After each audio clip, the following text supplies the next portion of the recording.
ছোট পোর্টেবল কেবিনে শুয়ে আছেন ৩৬ বছর বয়সী লিজিয়া। শরীরের প্রায় সম্পূর্ণটাই অবশ। দুরারোগ্য জেনেটিক রোগ ডিএমডি তার পেশিগুলোকে পক্ষাঘাতগ্রস্ত করে ফেলে। নাড়াতে পারেন কেবল হাতের একটি ও পায়ের একটি আঙুল। শ্বাস নেওয়ার জন্য ২৪ ঘন্টায় ভেন্টিলেটরের সহায়তা লাগে। তবু তার সীমাবদ্ধ শরীরেই তিনি পরিচালনা করছেন সেন্সর, ক্যামেরা এবং কম্পিউটারের মাধ্যমে একটি উচ্চ প্রযুক্তির খামার। 苏醒过来了，他还没得问题，脑筋还是通。 ক্যামেরা, সেন্সর ও কম্পিউটার স্ক্রিনে ভেসে ওঠে গ্রিনহাউসের প্রতিটি তথ্য। তাপমাত্রা, আর্দ্রতা, ঘনত্ব, পুষ্টি দ্রবণের পিএইচ।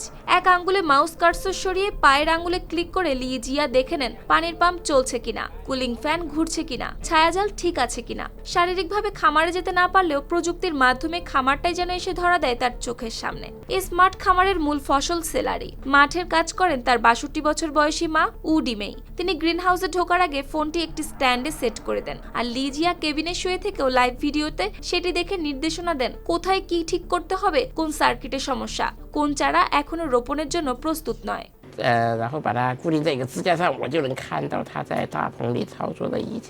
লিজিয়ার কথায় চিন্তাভাবনার দায়িত্ব তার, আর শারীরিকভাবে শ্রম মায়ের। বিষয়টি এমন যেন একজনের হাত পা হয়ে উঠেছেন অন্যজন। তবে এই পথ সহজ ছিল না মোটেও। একসময় কুমায় চলে যাওয়ায় নেওয়া হয়েছিল হাসপাতালে। চিকিৎসকরা তখন আসার কথা বলতে পারেননি, কিন্তু জ্ঞান ফিরলে দেখা যায় শরীর ভেঙে পড়লেও মস্তিষ্ক ছিল তখনও সক্রিয়। সেই সময় নিঃসঙ্গতা আর অসহায়তা পেরিয়ে ধীরে ধীরে তিনি কোড লেখা, প্রোগ্রাম বানানো আর মাটির সঙ্গে প্রযুক্তিকে জুড়ে দেন। আজ তার লেখা মূল কন্ট্রোল প্রোগ্রামে রয়েছে ১৩০০-র বেশি লাইন কোড। প্রতিদিনই তা আরও উন্নত হচ্ছে।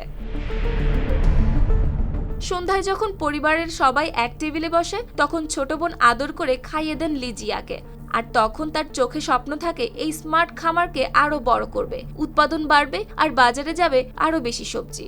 তখন তার চোখে স্বপ্ন এই স্মার্ট খামার আরো বড় হবে, উৎপাদন বাড়বে আর বাজারে যাবে আরো বেশি সবজি। সুপ্তি রায়, RTV।